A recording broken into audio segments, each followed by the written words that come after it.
இப்ப சமீபத்தில வந்த சில அப்டேட்ஸ் நம்ம பார்த்தோம்னா, என்டிஏ கூட்டணி அந்த கூட்டம் வந்து மதுராந்தகத்தில நடைபெற்றது. அந்த கூட்டணிய பற்றி நம்ம பார்க்கும் பொழுது, அது திமுக கூட்டணிக்கு ஒரு டஃப் குடுக்கிறதா நம்ம பார்க்கலாமா? என்டிஏ கூட்டணி பலம் பெற்றுச்சுன்னு நம்ம எடுத்துக்கலாமா? காங்கிரஸை விட பிஜேபி பலம் கூடி இருக்குன்னு நான் எடுத்துக்கிறேன். 10% ஓட்டுங்கிறது இருக்கும் அவங்களுக்கு. ஊர்கள் எல்லாம் பயங்கரமா இருக்கு.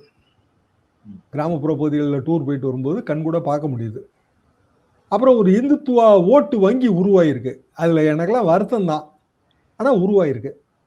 மத ரீதியாக ஓட்டு பிளவுபடக்கூடாது அப்படின்னு தான் நாங்களாம் ரொம்ப விரும்புகிறோம். எங்க காலம் வேற.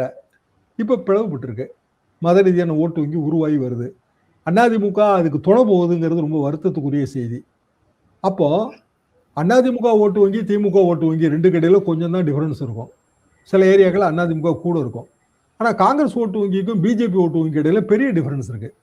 அப்ப அதிமுக இதை அனுமதிக்கிறாங்கன்னு சொல்றீங்கன்னா, இப்போ டிராவிடியன் லெகசில வந்து அதிமுக வந்து எப்படி அதை கைவிட்டாங்கன்னு நம்ம எடுத்துக்கிறது? பொலிட்டிக்கல் கம்பல்ஷன் தான். கைவிடக்கூடாதுங்க. எம்ஜிஆரே வந்து ஆர்எஸ்எஸ் பத்தி எவ்வளவோ கிரிட்டிசைஸ் பண்ணியிருக்காரு. நாங்களே அண்ணா பத்திரிகையில எல்லாம் போட்டிருக்கோம். மதத்தை எதுக்கு இவங்க காப்பாற்றணுங்கிற கேள்வியெல்லாம் கேட்டிருக்காரு. இந்து முன்னணி ஊர்வலத்துக்கு அனுமதி ரத்து பண்ணியிருக்காரு. இதெல்லாம் 80களில் நடந்த செய்தி தான்.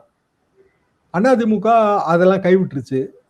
ரீசெண்டா ஜெயலலிதாமா மோடியா லேடியான்னு கேட்டாங்க. உங்க எல்லாருக்கும் தெரியும். அது யங்ஸ்டர்ஸ்க்கு தெரியுமில்ல அந்த மோடியா லேடியா கோஷம்.